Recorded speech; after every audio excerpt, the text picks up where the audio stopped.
Football বিশ্বকাপের 23তম আসরে আপনাকে স্বাগতম। রান উইথ টনির বিশ্বকাপ সিরিজের 10ম পর্বে আজ আমরা কথা বলবো যে গ্রুপের অন্যতম শক্তিশালী দল আলজেরিয়া সম্পর্কে, যা আপনি জানেন, যা হয়তো অজানা। সবকিছু জানবো 5 পয়েন্টে। Number 1, the qualification story. Algeria বর্তমানে ফিফা র্যাঙ্কিংয়ের 28 নম্বর দল। তারা বিশ্বকাপ বাছাই পর্বে দুর্দান্ত পারফরমেন্স দেখিয়েছে। আফ্রিকা অঞ্চলের বিশ্বকাপ বাছাই পর্বের 10 ম্যাচে 8 জয়, 1 ড্র এবং 1 হারে, মোট 25 পয়েন্ট নিয়ে জি গ্রুপের শীর্ষ থেকে সরাসরি বিশ্বকাপের মূল পর্বে খেলার যোগ্যতা অর্জন করে। গোলের দিক থেকেও ছিল তারা বেশ শক্তিশালী। অর্থাৎ এই 10 ম্যাচে তারা মোট 24 গোল দেওয়ার বিপরীতে হজম করেছে মাত্র 8টি গোল। ফলে আক্রমণ ও রক্ষণ দুই দিকে সমান ভারসাম্য দেখিয়ে তারা বাছাই পর্বে নিজেদের শ্রেষ্ঠত্ব প্রমাণ করেছে। Number 2, the strength. আলজেরিয়া এই দলটা সবথেকে বড় শক্তি হলো তাদের ব্যালেন্স টিম পারফরমেন্স। অর্থাৎ আক্রমণ, রক্ষণ এবং মিডফিল্ড 3 বিভাগেই তারা বেশ ভয়ঙ্কর এবং কার্যকর। তারা বল নিজেদের দখলে রেখে আক্রমণ করতে পারে, আবার কাউন্টার অ্যাটাকেও তারা বেশ বিপজ্জনক। বিশ্বকাপ বাছাই পর্বে মাত্র 8 গোল হজম করার মাধ্যমে তারাও প্রমাণ করে তাদের ডিফেন্সও বেশ শক্তিশালী। সব মিলিয়ে আলজেরিয়ার এই দলটির দলগত সমন্বয় তাদের সবথেকে বড় শক্তি। Number 3, the weakness. আলজেরিয়া এই দলটার সবথেকে বড় দুর্বলতা হলো তাদের বড় ম্যাচে ধারাবাহিকতা ধরে রাখতে না পারা। তুলনামূলক দুর্বল দলের বিপক্ষে তারা খুব ভালো পারফর্ম করলেও বড় দলের বিপক্ষে মাঝে মাঝে ছন্দ হারিয়ে ফেলে। আরেকটি বড় দুর্বলতা হলো তাদের আক্রমণের ফিনিশিং সবসময় ধারালো থাকে না, অর্থাৎ সুযোগ তৈরি করলেও গোল করতে ব্যর্থ হওয়ার প্রবণতা লক্ষ্য করা যায়।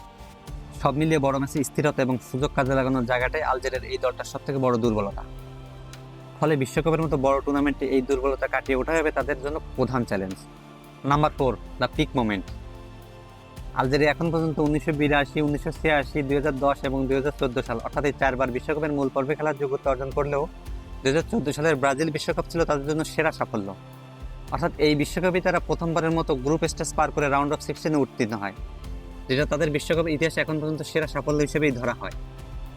Number 5, the x factor. বিশ্বকাপে আলজেরিয়ার এই দলটা সবথেকে বড় এক্স ফ্যাক্টর হতে পারে রিয়াদ মাহরাজ, ইসমাইল বেন্নাচার এবং রামি বেনসাবাইনের মতো প্লেয়ার। রিয়াদ মাহরাজ মূলত উইঙ্গার হলেও যে কোনো মুহূর্তে তার ক্রিয়েটিভিটি দিয়ে ম্যাচের গতি বদলে দেওয়ার ক্ষমতা রাখে। ইসমাইল বেন্নাচার মিডফিল্ডে ম্যাচের গতি নিয়ন্ত্রণ করে এবং কি পাসিংয়ে, অ্যাটাকিংয়ে হেল্প করে। আর রামি বেনসাবাইনি মূলত রক্ষণভাগ সামলালেও মাঝে মাঝে সেট পিচে তাকে অবদান রাখতে দেখা যায়। ফলে বিশ্বকাপে এই তিনজনই হতে পারে আলজেরিয়ার এই দলটার সবথেকে বড় গেম চেঞ্জার। আলজেরিয়া একটি পরিণত এবং আত্মবিশ্বাসী দল হিসেবে নিজেদেরকে প্রতিষ্ঠা করেছে। বিশ্বকাপ বাছাই পর্বের ধারাবাহিক পারফরমেন্সে প্রমাণ করে তারা বিশ্বকাপের মতো বড় টুর্নামেন্টে বড় ম্যাচে চাপ সামলাতে সক্ষম।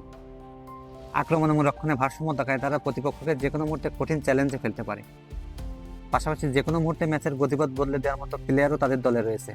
তবে বিশ্বকাপের মতো বড় মঞ্চে স্থিরতা ধরে রাখা হবে তাদের জন্য সবথেকে বড় চ্যালেঞ্জ।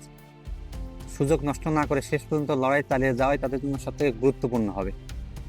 বিশ্বকাপের যে গ্রুপে তাদের প্রতিপক্ষ বর্তমান চ্যাম্পিয়ন আর্জেন্টিনা, অস্ট্রিয়া এবং প্রথমবারের মতো বিশ্বকাপ খেলতে আসা জর্ডান। আলজেরিয়া শেষবার বিশ্বকাপ খেলেছিল ইতালিকে সঙ্গে নিয়ে 2014 সালের ব্রাজিল বিশ্বকাপে। ইতালি ব্যর্থ হলেও দীর্ঘ 12 বছরের বিরতি দিয়ে আবারও বিশ্বকাপের মতো বড় টুর্নামেন্টে ফিরছে আলজেরিয়া। এখন দেখার বিষয় এবারের বিশ্বকাপে আলজেরিয়া কতদূর যেতে পারে।